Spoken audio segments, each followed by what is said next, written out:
Hajime!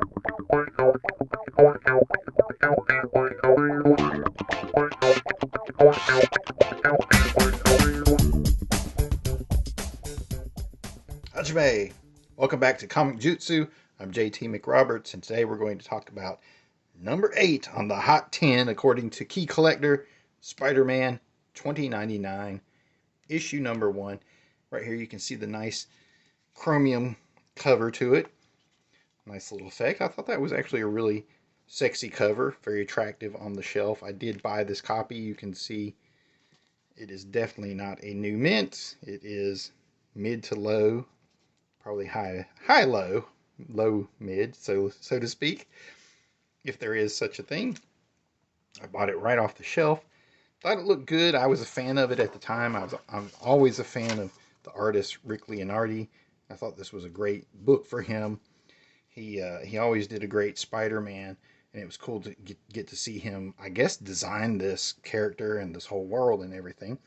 And of course, Peter David is one of the great warhorse writers for Marvel, if you will, if you want to call it the Marvel method writing, so to speak. I mean, that's not a dig at anything, but there is a big debate on, who burdens more of the weight of the storytelling. Is it the artist doing the Marvel method who's beating out the entire story, beat by beat, emotionally, action-wise, all these things, or is it the writer who is usually a dialoguist in the Marvel method who comes in behind and fills in all the little word balloons?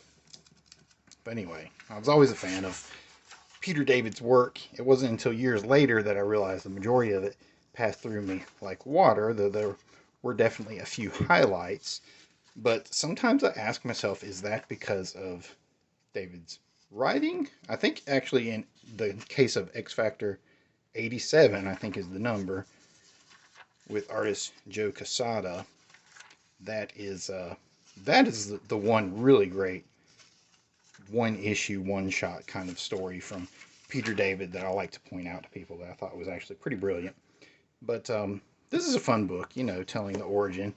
It's yet another origin story, but it's not quite as predictable as your average origin story, because it does have that element of being in the future. So it's also introducing an entirely new world, in addition to introducing Miguel O'Hara, the new Spider-Man, the titular Spider-Man 2099, who, from my understanding, appears in the new animated Into the Spider-Verse film, but I haven't had a chance to see it.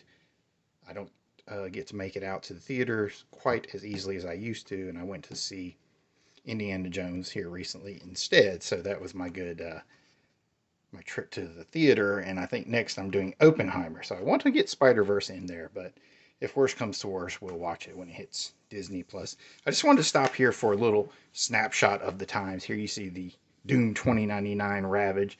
Now, this was touted as a Stan Lee book, Ravage 2099. If I recall correctly, it was artist Paul Ryan.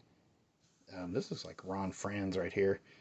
Paul Ryan doing the art chores with Ravage 2099. And I remember even at the time, I thought the dialogue was some of the just corniest cornball stuff. Although, it's supposed to be kind of future dialogue, and that stuff can be awful. If you look at Demolition Man or Judge Dredd or whatever.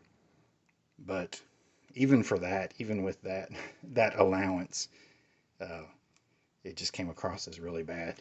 Spider-Man 2099, of course, you can see the Image stuff taking off. Pitt Wetworks. Valiant was at its height. Predator versus Magnus Robot Fighter, which was actually a really fun series. Just 2 issues. Nothing fancy about it. Lee Weeks on the art chores, doing a really solid job.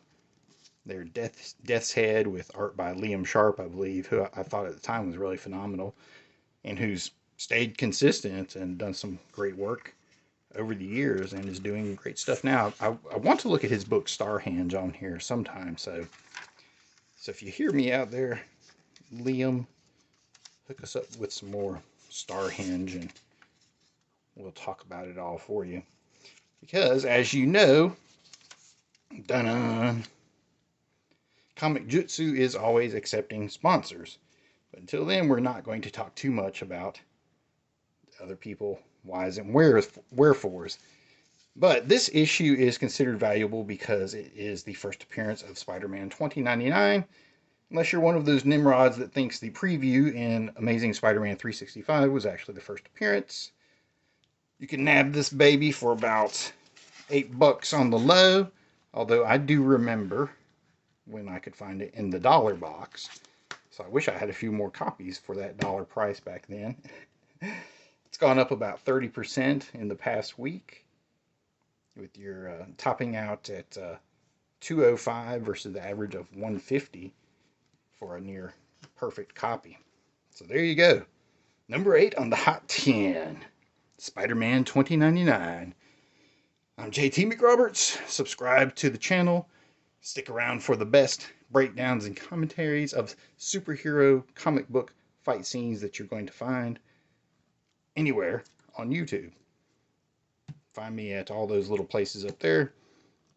Twitter, Instagram, wherever the social media web finds itself woven into.